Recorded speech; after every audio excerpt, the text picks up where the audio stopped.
ازيكم عاملين ايه؟ يا رب تكونوا بخير. اللهم صل وسلم وبارك على سيدنا محمد افضل الخلق وعلى اله وصحبه وسلم. فيديو النهارده كده روتين بعد كسل وبعد نوم طويل يعني بجد.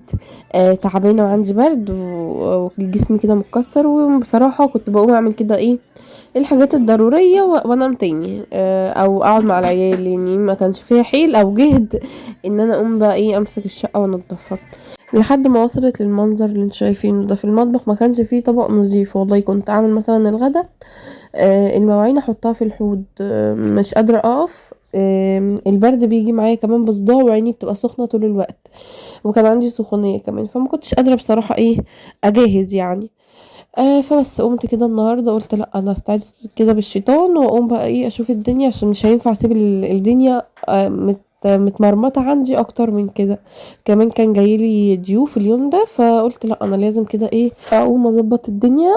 هما بصراحه كانت كركبه، بس ما كانش فيه ايه حاجات كتير يعني، ما خدتش معايا وقت بصراحه. المهم الحوض اللي هو بتاع المطبخ ده كان مسدود.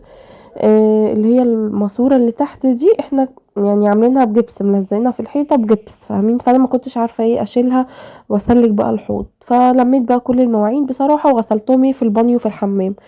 وبعد ما خلصت غسيل المواعين في البانيو مسكت الحمام كمان ايه، عطيته دعكة ايه يعني، فاهمين؟ قلت بالمرة كده يلا اخد كل حاجة ايه مع بعض.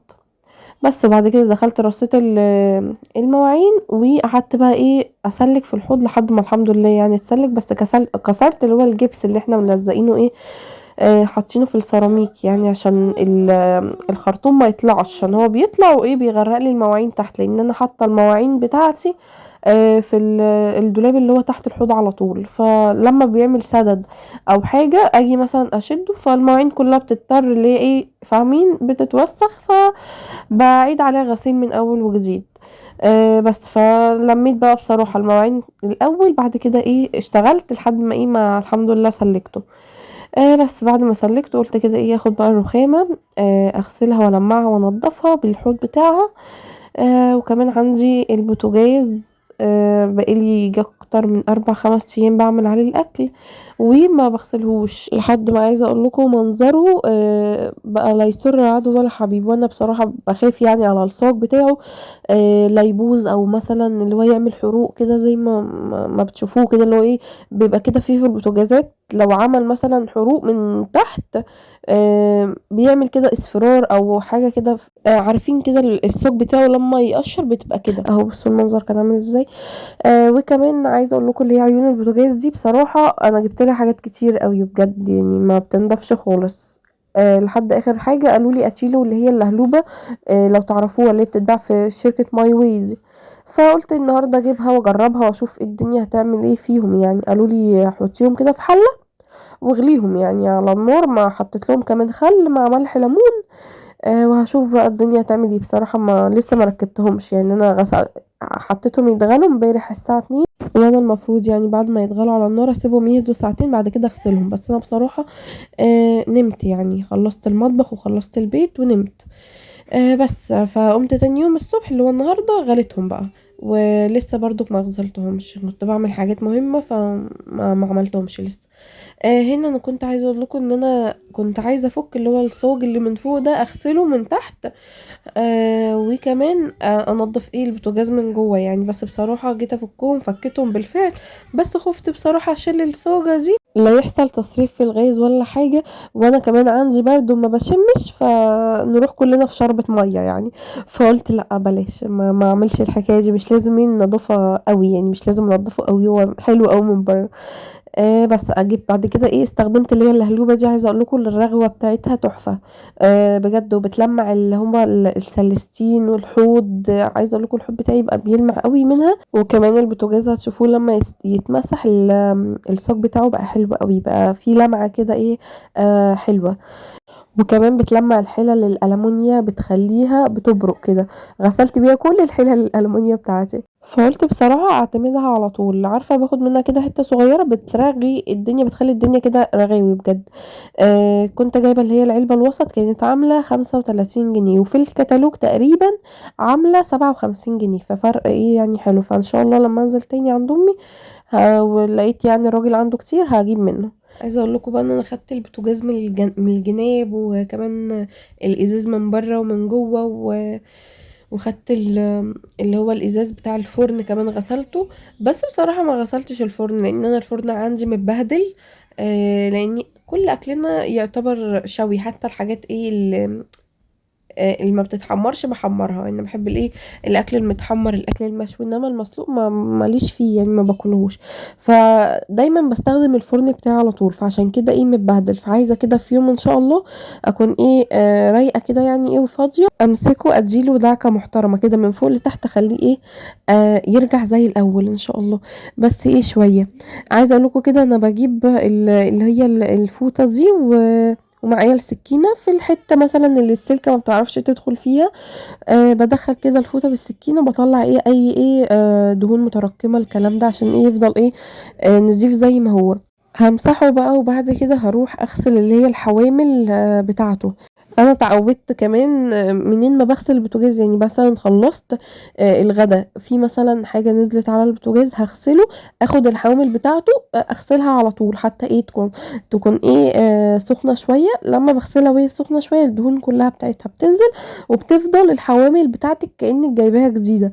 فتعودت على كده بقى، بقيت بعد كل غسله، بعد كل طبخه قصدي، اخدهم اغسلهم.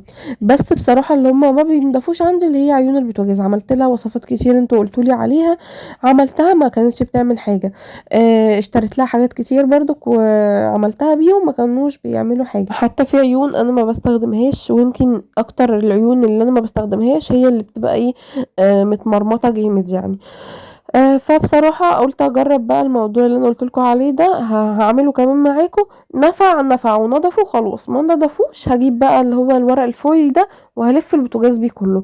هلف بقى عيون البوتاجاز وكمان الحوامل بتاعته، عشان ايه يفضلوا زي ما هما يعني، ما يتوسخوش اكتر من كده عيون البوتاجاز.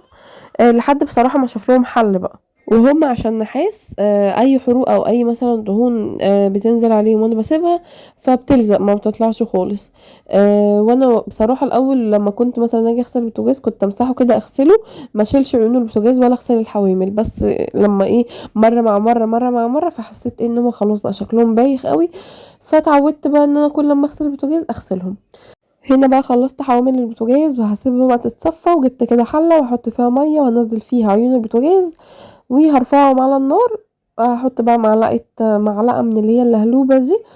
وكمان هحط ملح ليمون، وهحط ايه شوية خل، وهسيبهم كده ايه يغلوا مع نفسهم. بس عايزة اقول لكم اللي هو تاني يوم انا لما قمت هما يعني ما فيش حاجة منهم اتشالت ولا اي حاجة، ولا حتى في دهون نزلت في المية، يعني المية زي ما حطيتها بجد والله، يعني المية حتى ما اتوسختش. بس هركب بقى عين واحدة من اللي هما الخمس عيون بتاعة البوتاجاز، وهحط الحوامل كلهم، والعين اللي انا هشغلها دي بس هي بقى اللي هستخدمها النهارده وبكره. عايزه اقول لكم انا قلت لكم تقريبا ان انا بعمل الروتين ده الساعه 2 بالليل. ما صدقت ان سيليا نامت ورحيم نايم كمان، فقلت ايه اعمل كده حاجتي ايه في هدوء. هنا بقى تاني يوم الصبح امبارح وانا بغسل يعني وانا بصبن المطبخ، آه قلت بما اني فاتحه الموتور كان عندي كده حبه هدوم قلت اغسلهم. فغسلت اللي هم ايه في السبت دول مغسولين من امبارح ومعصورين. فقمت الصبح حوالي على الساعه 10 الصبح، نايمه امبارح الساعه 5 الفجر، يعني يا دوبك الفجر أذن اتوضيت وصليت وخلاص دخلت نمت بعد ما خلصت المطبخ خالص. بس صحيت النهارده الساعه 10، قلت بقى ايه اقوم اكمل تنظيفة البيت يعني. كان في برضك حبة غسيل دول انا كنت حطاهم برضك من امبارح.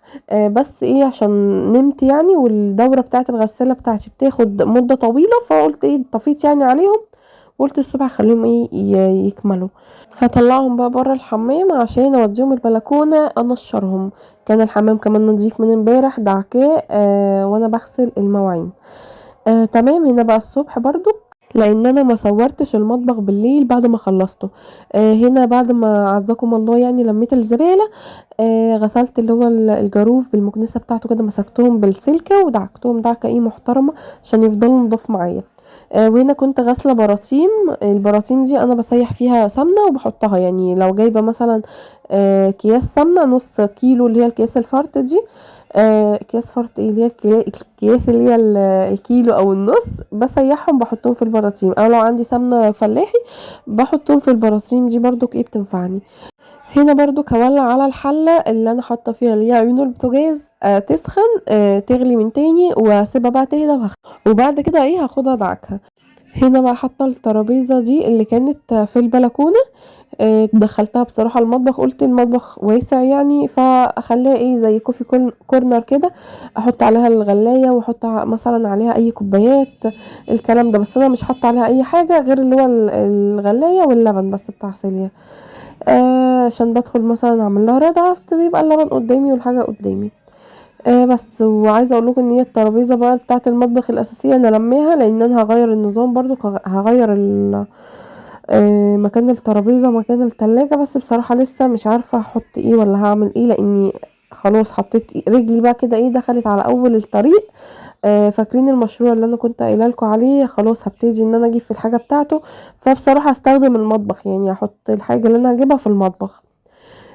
فعايزه بقى ايه افضلها مكان، فان شاء الله كده لما الحاجه تيجي هبقى اصور لكم واقول لكم ده ايه وبيعمل ايه وكده. بس فبوسع له ايه سكه يعني. دخلت بقى ايه فتحت كده شباك الحمام بعد ما كمان سيقت الارض تاني، عطرتها كده حطيت لها ديتول وايه وسبتها، وكمان عطيت مسحه برضو للمطبخ بميه كده بديتول وهي هسيبها تنشف كده مع حالها. انا لسه مش هعمل الغدا دلوقتي، يعني انا هنا كانت الساعه 11 تقريبا الصبح. فكنت بقى مشغله القرآن، خلصت الصلاة بتاعتي روقتها ونظمتها لان هي كانت متكركبه. رحيم ابني بيطلع يكركب كده لما اتعارك معاه، يطلع يشد لي كده المخدات يرميها في الارض ويكركب لي الدنيا ويدخل تاني. ف خلصتها كده سويت الدنيا وقلت بقى ايه ادخل انشر الغسيل اللي عندي، وكمان كنت مطلعه البطاطين كلها كده ايه مره واحده ايه تتشمس يعني.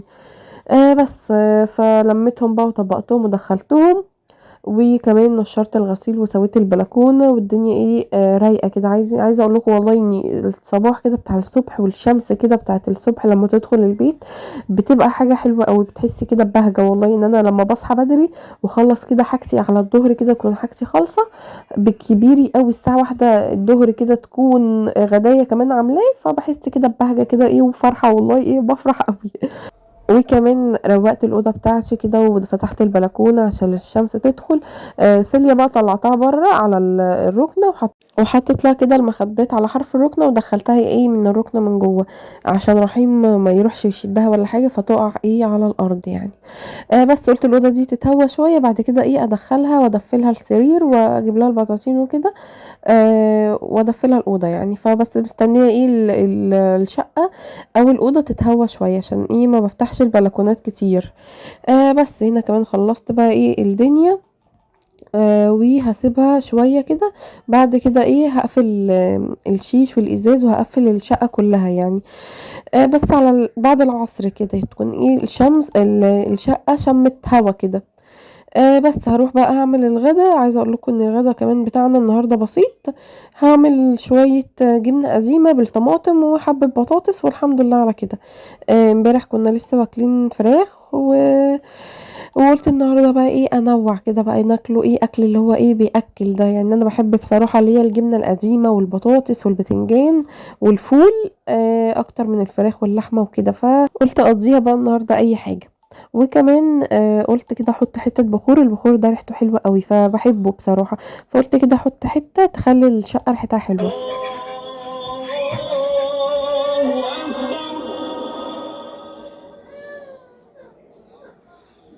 لا